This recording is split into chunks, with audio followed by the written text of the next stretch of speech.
Bienvenidos y bienvenidas a Cifras y Controles, el podcast de Carabobo Consultores, donde desglosaremos la auditoría con historias reales y aprendizajes prácticos. Mi nombre es Julia, el host del día de hoy. Hoy tendremos un especial denominado El esqueleto del coso, donde exploraremos lo que es el control interno como columna vertebral de una organización. Me acompaña mi equipo de trabajo de auditoría. Tenemos a Maffer, la gerente. Hola. Gabriela, la supervisora. Crismar, la auditora junior. Y Daniela, la analista de riesgo. Gracias, Julia. Gracias por la invitación. Encantada de estar aquí. Agradecida. Quiero empezar con una anécdota real. Acabo de llegar de una reunión de Agroindustrias UC y tienen un problema grave de inventario. Tienen desorden, descoordinación y al investigar la causa de raíz es realmente clara. No existe un excelente o un real ambiente de control interno. ¿Sí? Esto me hizo reflexionar en auditoría todos los días y en la teoría, llegar a casos reales, el control interno es algo que implementamos a diario, ¿sí? Y es algo que desde un principio tenemos que tener presente, ¿sí? Entonces, ¿qué es realmente el control interno y por qué es estratégico? Maffer, como gerente, ¿podrías hablarnos lo que es un cliente reacio? Excelente pregunta, Julia. De hecho, tengo como ejemplo mi último cliente. Se llama Tecnimóvil UC. Tenían un serio problema de ciberseguridad. En este caso, el director TIC utilizaba la misma clave genérica para todas las plataformas. Eso nos dejó a nosotros un claro mensaje. La seguridad no nos importa. Como primera recomendación y principal, les dijimos que tenían primero que concientizar a su personal, que supieran que no podían utilizar la misma contraseña para todo, porque si yo estoy manejando un área, no es posible que otra persona que esté en otra área esté también manejando la mía. Correcto. Es decir, que el ambiente del control interno es la cultura, es el tono desde la cima. Pasemos al segundo componente, evaluación de riesgo. Daniela, tú que eres nuestra experta, ¿cómo se vincula esto con los casos que vemos? Justamente, Julia, fíjate que en Evolución UC los riesgos es el radar de la organización. Sin él se navega a cielo. Ahora bien, en Evolución nosotros no teníamos, como quien dice, el proceso para identificar los riesgos operativos. Entonces fíjate que las quejas de los clientes se perdían ya que no llegaban como tal al correo que debía o que correspondía llegar como tal. Entonces los errores de facturación se multiplicaban, era como que algo de verdad un desastre. Ahora bien, no evaluaban los riesgos porque es que ni siquiera los leían o llegaban como tal. Entonces, ¿qué hicimos nosotros? Solamente diseñamos lo que sería un sistema de información y de comunicación que esto nos permite, nos permitió ampliar más el conocimiento en el área. Ahora bien, para poder lograr esto, tuvimos primero que radear todo lo que sería el paso de todos los riesgos alternos y posibles en el área para poder entonces implementarlo, ya que sin esta previa evaluación era imposible implementar. Fascinante. Y una vez identificados los riesgos, entran las actividades de control. Este es el componente más tangible. Gabriela, Crismar, ¿pueden darnos ejemplos concretos de actividades de control que hayan ayudado o hayan salvado a un cliente? Por supuesto, un claro ejemplo es lo que nos ocurrió en Barbarita Compañía Anónima, donde descubrimos que los desembolsos menores, las reparaciones urgentes y los suministros de oficina eran aprobados con un simple OK por vía WhatsApp. ¿Qué les parece eso, chicas? Eso es algo totalmente erróneo. ¿Por qué? Porque teníamos cero trazabilidad, cero documentación, lo cual generó un nivel superior de malversación y los errores eran incontables. Por lo cual se tuvo que implementar una medida de control que fue autorización escrita y autorización escrita para que esto pudiera tener una revisión, una revisión por la auditoría. Esto nos quiere decir que esto es un control preventivo muy simple, pero transformador. Yo tengo otra, Julia. En Corporación UC, el problema no era la autorización, sino el seguimiento. Ellos tenían un presupuesto muy bien hecho, pero una vez aprobado, lo dejaban simplemente archivado y no le tenían un seguimiento como tal al presupuesto. Esto lo que causó fue que los gastos reales se desviaran y no sabían a qué lugar iban destinados. Lo que se implementó, o el método de control que se implementó, fue la revisión presupuestaria periódica, lo que significa un control de monitoreo. Implementamos revisiones trimestrales donde se comparaba lo presupuestado versus lo real. A eso se le hacía una revisión que era si había variaciones o no, y a eso se le llevaba un acceso de las correcciones. Estás leyendo algo en lo que yo mentalmente estoy yéndome a mi día a día laboral. ¿Por qué? Porque yo manejo presupuesto. Y es un error en el hecho de que yo hago un presupuesto y me como un honorario médico. ¿Sabes? Eso es algo que por ahí hay una caída. Entonces es un error que no revise yo, por ejemplo, una comparación de un proceso quirúrgico anterior, porque quizás hace 3 meses teníamos un horario diferente al de ahorita. Entonces ahí es lo que yo me voy a lo cotidiano. Claro, sabemos que tu empresa no se está basando a nivel de salud, pero es más o menos lo que te quería comentar. Sí. Es que en los presupuestos, o sea, más allá de que el presupuesto esté estructurado anualmente bien, es por el ejemplo que están dando, periódicamente hay que revisarlo, porque si no se crea un descontrol, puede haber un desfalco, puede haber alguien que esté. Dos ejemplos brillantes: control en la ejecución, que sería la autorización, y en el seguimiento, que sería la revisión. Maffer, mencionaste antes la segregación de funciones. ¿Es eso también una actividad de control? Por supuesto, Julia. Y de hecho es una de las más críticas. Por ejemplo, en Tecnimóvil UC, un solo empleado recibía la mercancía y realizaba el registro contable de las facturas. Esto era una invitación al fraude porque tranquilamente podría alterar esas facturas. En este caso, la actividad de control que implementamos fue la segregación de funciones. Teníamos que dividir esa labor. Un empleado tenía que recibir la mercancía y otro se encargaba de realizar el registro contable de la factura, porque esto actúa como un control. Lo que primero hace uno, después la siguiente persona lo termina realizando. Y esto no solo evita el fraude, sino también posibles errores, porque todos somos humanos. Correcto. Hablemos ahora del cuarto componente, de lo que es la información y la comunicación. Daniela, tocaste esto con Evolución UC. ¿Podrías profundizar? Con gusto, Julia. Imagínate que la información debe fluir en todo momento, siempre hacia arriba, hacia abajo, como dice la canción, hacia arriba, hacia abajo, lento, no tanto así, ¿no? Pero sí en todos los ambientes, en todo el ámbito, ¿sí? Entonces, en este caso, Evolución en el área comercial, fíjate que no le comunicaba finanzas, y sí sé que es un poco chistoso, ¿no? Un poco jocoso la manera como lo estoy expresando, pero la idea es esa, pues que más o menos podemos llegar al tema, podamos comprender el día a día de él. Entonces fíjate tú, en el caso de Evolución UC,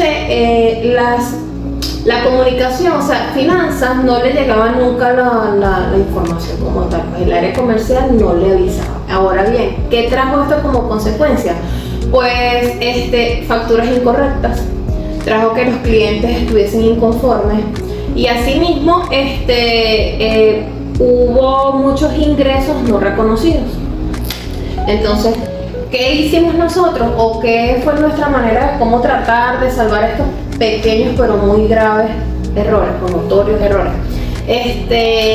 Implementamos un protocolo de comunicación formal. Esto con el fin pues de que el control interno tiene que garantizar de alguna manera efectiva que la información correcta llegue a la persona correcta en el momento correcto. Pues me parece una excelente solución. Y finalmente, el monitoreo.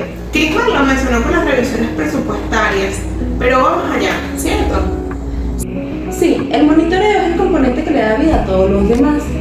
Este puede ser en tiempo real, por ejemplo, los reportes de sección de un sistema TIC o periódico con la auditoría interna. En Corporación UC tenían el problema de que el acceso a los almacenes principales no tenía un control, ya que la llave maestra estaba colgada en la oficina del vigilante. Esto se resolvió de la siguiente manera, ya que se ejerció se propuso un sistema de registro electrónico con tarjetas. Ya aquí se aplica el monitoreo, es cuando se revisa semanalmente si hubo o no un acceso indebido en el almacén. Recordemos que el control sin monitoreo no tiene... no finaliza correctamente. Exactamente. Entonces quiere decir que ese tipo de implementación que ustedes hicieron son como las tarjetas tipo carnet, donde pasas como un perfect time. Sí, claro, o sea, es para saber qué persona entra y qué persona sale, y así se lleva el control, se monitorea todo lo que se hace en el almacén y es más seguro para la organización. Porque eso te apoya también, porque te quedaría registrado allí la hora de entrada, la hora de la celda de la persona, porque cada carnet debería tener como la identificación de cada persona. Y obviamente te va a salir la persona que entra, sale, la hora, y eso sería una ayuda con el monitoreo de las cámaras. Exactamente. Resumiendo este bloque, tenemos los 5 componentes del COSO ilustrados como casos reales, pero me surge una pregunta para el equipo. ¿Cuál es el error más común que ven en las empresas al implementar este tipo de controles? Sin duda alguna, el error más común que podemos ver es ver el control interno como un costo y no como una inversión. ¿Quién es la solución más barata, chicas? Pero no quieren pensar en la sostenibilidad. Al principio, Barborita Compañía Anónima quería un formato de un papel sin autorización, sin flujo digital. Tuvimos que demostrarle que el costo de un error por falta de trazabilidad era mucho mayor que el costo de un software básico de aprobaciones. ¿Sabes que yo agregaría otro más? Que es la sobrecarga de controles. Quieren implementar 10 controles débiles en vez de 2 robustos. En Tecnimóvil UC, después del susto de las contraseñas, querían poner contraseñas biométricas, tokens, preguntas de seguridad para absolutamente todo. Suele pasar. Sí, tuvimos que racionalizar esto, obviamente.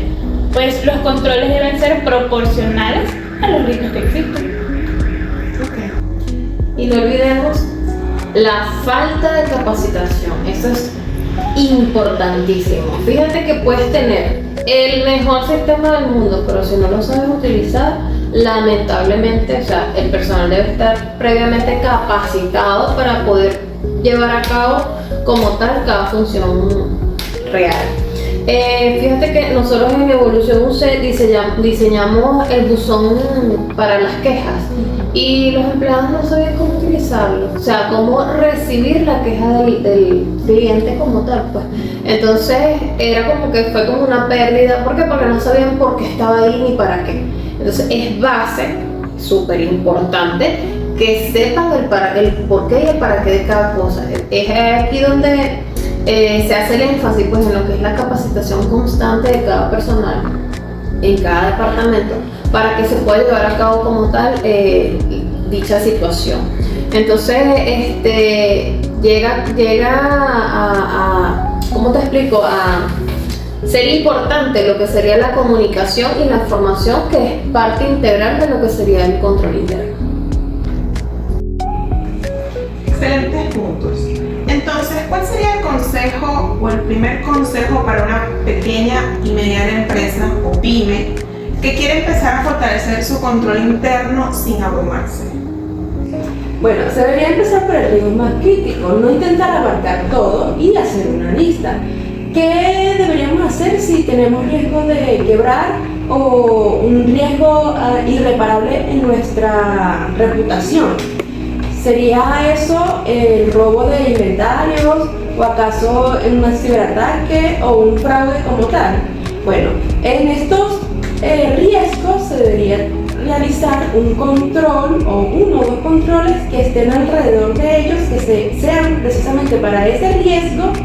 Y recordemos que un solo control bien monitoreado e implementado es mejor que un manual de 100 páginas que nadie lee. Consejo de oro: simple, enfocado y ejecutado con disciplina. Ciertamente. Ahora vamos a simular algunas de las preguntas que nos llegan a nuestra audiencia. Primero, ¿el control interno aplica también para pymes o empresas muy pequeñas? Totalmente, Julia. De hecho, es cuando más importa.